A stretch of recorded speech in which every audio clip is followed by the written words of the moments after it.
తిరుపతిలో దుర్ఘటన జరిగింది. అందరూ బాధపడుతూ ఉన్నారు. దాన్ని కొందరు మాత్రం రాజకీయం చేసి రాజకీయ లబ్ధి పొందాలనే ప్రయత్నం చేస్తున్నారు. చాలా దురదృష్టం అది. ఎందుకు ఆ రాజకీయ పార్టీకి దీనిని రాజకీయం చేయాలని ఆలోచన వచ్చిందంటే, నిన్న దేశ ప్రధాని గౌరవ నరేంద్ర మోడీ గారు విశాఖపట్నంలో మీటింగ్ జరిగింది. బ్రహ్మాండమైన రోడ్ షో జరిగింది. లక్షలాది మంది జేజేలు పలికారు ఆయనకి. ముఖ్యమంత్రి చంద్రబాబు నాయుడు గారు ఒక ప్రక్క, ఉప ముఖ్యమంత్రి పవన్ కళ్యాణ్ గారు మరో ప్రక్క. ప్రజలు జేజేలు పలికారు. పూల వర్షం కురిపించారు. ఆద్యంతం కూడా బహిరంగ సభ బ్రహ్మాండంగా జరిగింది. 2 లక్షల కోట్ల రూపాయల విలువైన ప్రాజెక్టులు ఇచ్చారు మన రాష్ట్రానికి ఆయన. అందరి ముఖాల్లో రాష్ట్రం అంతా కూడా సంతోషంతో వెల్లివిరిసింది. చంద్రబాబు గారి రాజకీయ చాణక్యం, మోడీ గారు వెంటనే దానికి ఎస్ పలకటం. 2 లక్షల కోట్ల రూపాయలండి. It's not a joke. ఎంత భారతదేశం అంతా కూడా ఆశ్చర్యపడింది. 2 లక్షల కోట్ల రూపాయలు ఒక్క దఫాలో అని. నెవర్ ప్రధానమంత్రి ఎప్పుడూ ఏ రాష్ట్రానికి అట్లా ఇవ్వలేదు. చంద్రబాబు గారి మీద అభిమానంతో, ప్రేమతోటి ఈ రాష్ట్రాన్ని అభివృద్ధి చేయాలి, కొత్త రాష్ట్రం అని చెప్పి ఆయన ఇచ్చారు.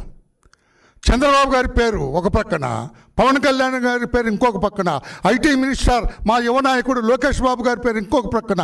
ప్రజలందరి గుండెల్లో సంతోషాలు, హర్షాతిరేకాలు చెబుతూ ఉంటే ఈ దురదృష్టకరమైన సంఘటన జరిగింది.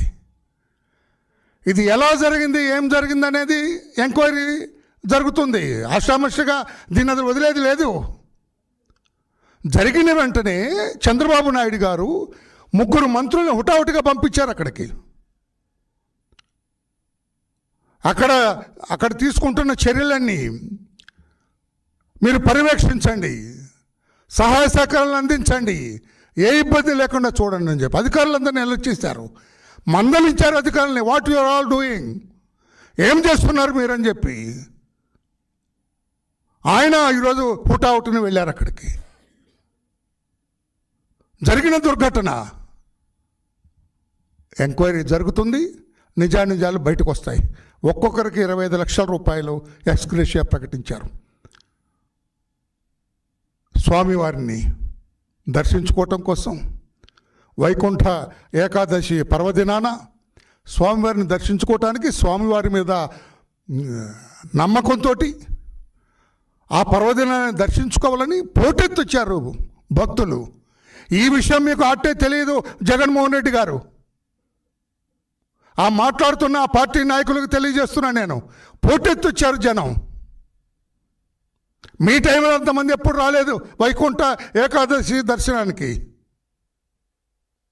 ఇప్పుడు ప్రభుత్వం మీద నమ్మకంతో, స్వామివారి మీద విశ్వాసంతో వాళ్ళందరూ వచ్చారు. దుర్ఘటన జరిగింది. ఆ దుర్ఘటన మీద ఇంకొక క్షణం తర్వాత వస్తాను. నేను అడుగుతున్నా, మిస్టర్ జగన్మోహన్ రెడ్డి గారు, 5 ఏళ్ళు ముఖ్యమంత్రిగా పనిచేశారు మీరు.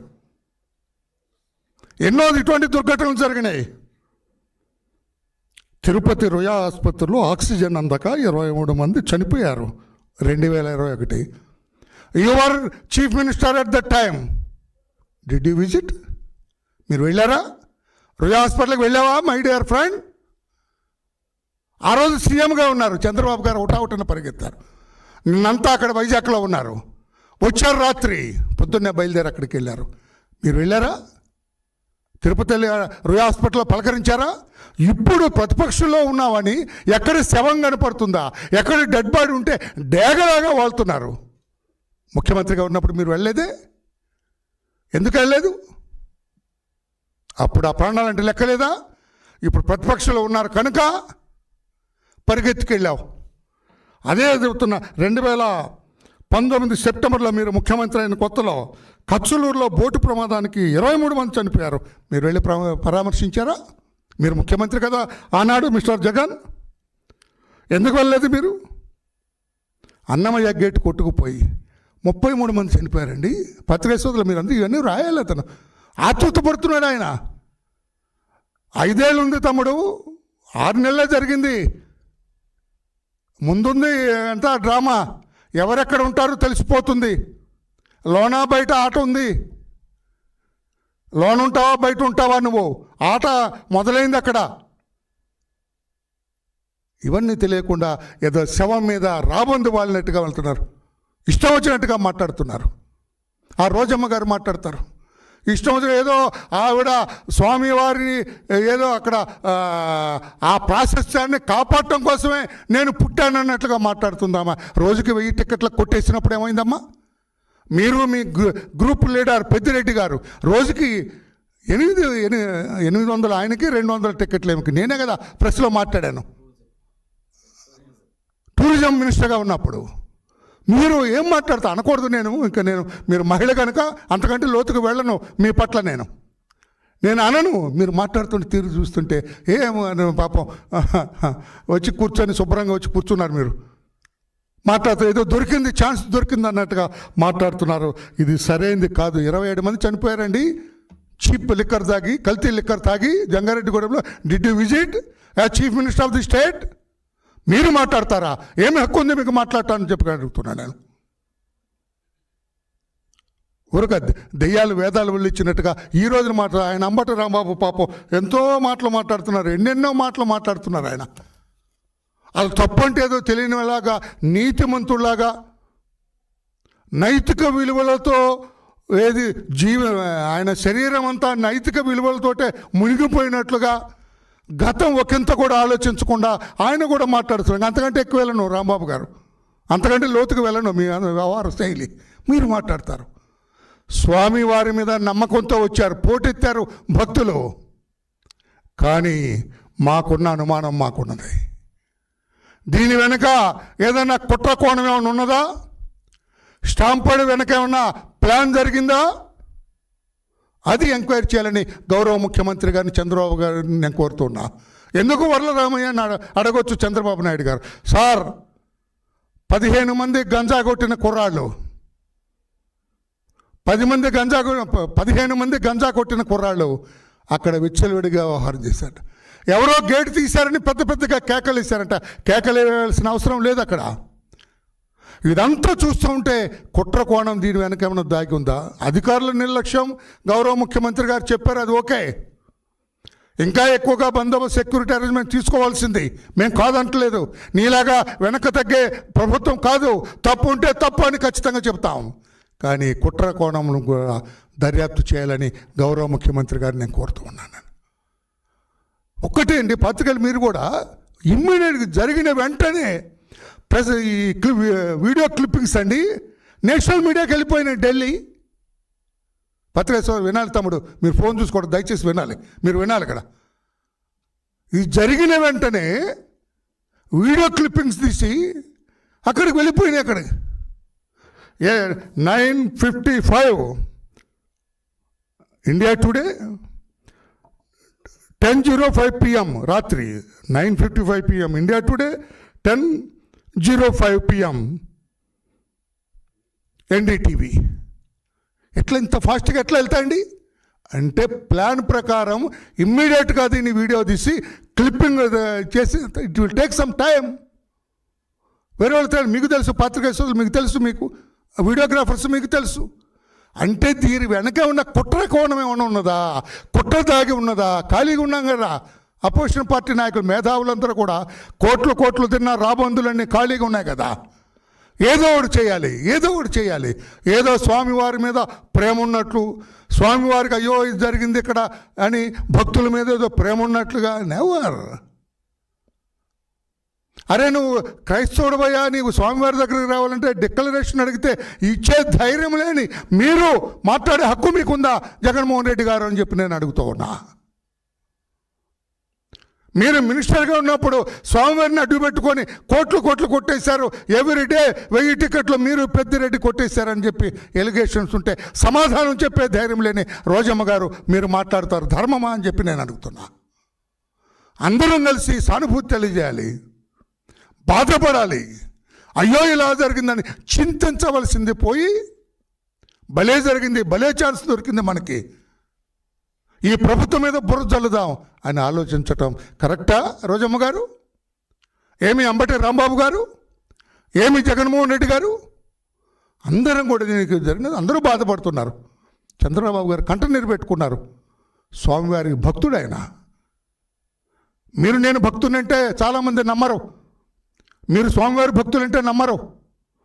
మీరు ఏ రోడ్డు దగ్గర పాట ఆ రోడ్డు దగ్గర పాడతారు. బయటకు వస్తే క్రిస్టియన్ అంటారు, అటు వెళ్తే హిందూ అంటారు. మీరు మాట్లాడతారా? మీ టైంలో జరిగినప్పుడు ఒక్కరిక్కడ విజిట్ చేయలేదు, ఒక్క మనిషిని కూడా పరామర్శించలేదు. ఇది సరైనది కాదు అని చెప్పి కూడా జగన్మోహన్ రెడ్డి గారికి తెలియజేస్తున్నా.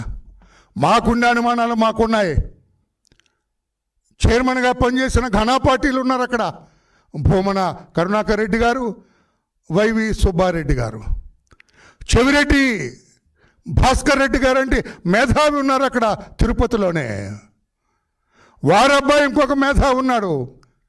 కరుణాకర్ రెడ్డి గారు అబ్బాయి ఇక్కడ ఒక మేధావి ఉన్నారు. అధికారం పోయి 6 నెలలుగా అల్లలాడుతున్నారు. కబోది పక్షుల్లాగా చూస్తూ ఉన్నారు అధికారం కోసం.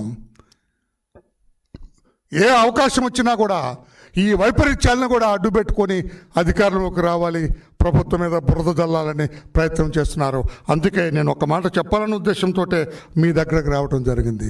ప్రధాని మోడీ గారు వచ్చి రాష్ట్ర ప్రజలందరినీ సంతోషంగా పెట్టిన పరిస్థితి నుంచి అటెన్షన్ డ్రా చేయటం, డైవర్ట్ చేయటం కోసం ఏదైనా కుట్ర పన్నారా?